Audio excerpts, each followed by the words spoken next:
Welcome back to Race Report, everyone. The drama of the Brazilian Grand Prix continues.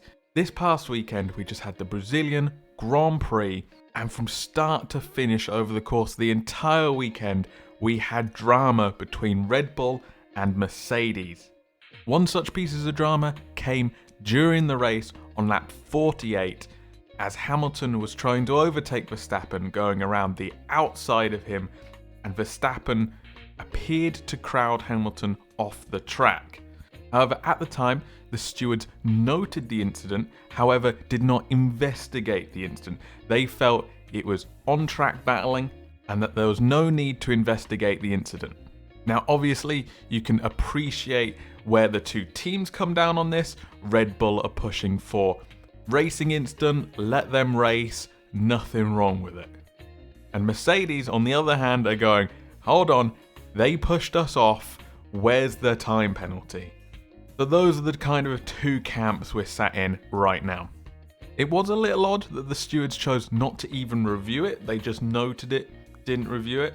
In the past, even during this season, we have seen multiple reviews and multiple penalties handed out for similar, if not slightly lesser incidents.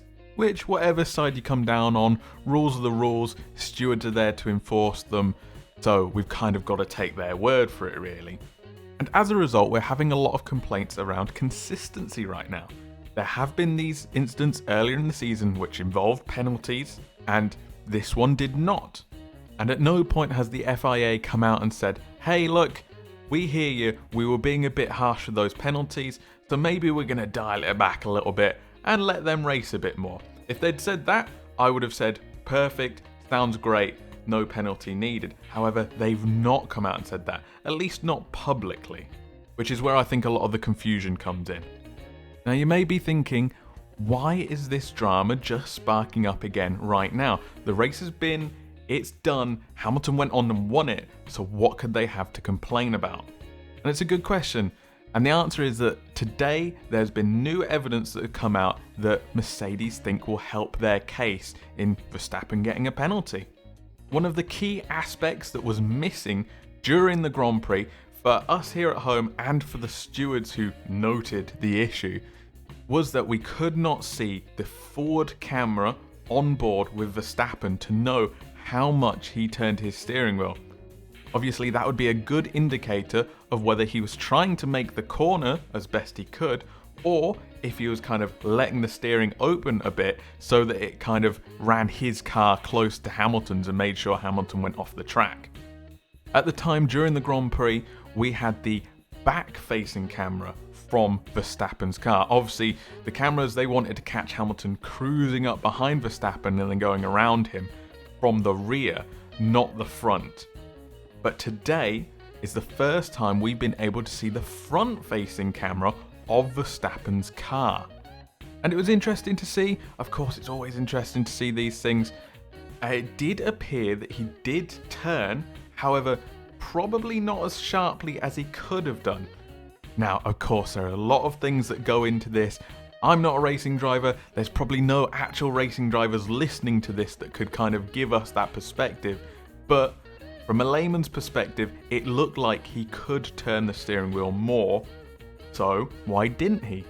That's the big question for me, and obviously Mercedes are kind of in the same mindset, so they have lodged a right of review on the incident now that new evidence has been presented.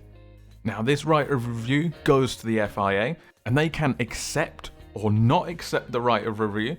They might say, hey, race is done, you got your win. Don't worry about it. Or they could say, okay, we accept your right of review, and they review the new evidence. At the moment, if there is a penalty to be had for Verstappen, we have no idea what it will be, or even if he will get one. Perhaps they review it and they go, actually, it was fine anyway, don't worry about it. We just don't know at this stage. However, one thing we do know is that it could be precedent setting. The question going forward would be, are you happy to see more incidents like this in F1? Because if this does get reviewed and no penalty is applied, or doesn't get reviewed, then perhaps we could see drivers doing those kinds of maneuvers and then pointing at this case saying, hey, well, you didn't penalise them then, so you can't penalise us now. So it is a bit of a precedent setter, so it's going to be interesting to think on. It's going to be interesting to hear what comes out of it. One thing I think we can guarantee is we've not seen the last of this though. There does seem to be a bit of back and forth now that the championship is entering its latter stages between Red Bull and Mercedes, where they're kind of trying to poke holes at each other, trying to get each other penalties. It's not very gentlemanly anymore. For instance, it was Red Bull that pointed at Mercedes' rear wing, which got the FIA to investigate and disqualify Hamilton from the qualifying for Brazil. So now Mercedes have come back with this right to review in a tit-for-tat battle. And I don't think we've seen the end of it yet. I just hope the sparring and the jabs don't impact the championship too much and don't really take the shine off of what has been a fantastic season so far. But what do you guys think? Do you think a penalty should have been awarded? Do you think Mercedes are right to lodge this right of review? Let me know in the comments, and I'll catch you in the next one. Thank you so much for watching that video. I really do appreciate the support. If you want to see more from me, I'm going to put a couple of extra videos on the left-hand side of the screen here for you. Just go ahead and click on one of those. On the right-hand side of the screen, I'm going to put a subscribe button. If you want to support me and support the channel, I very much appreciate it. Thank you.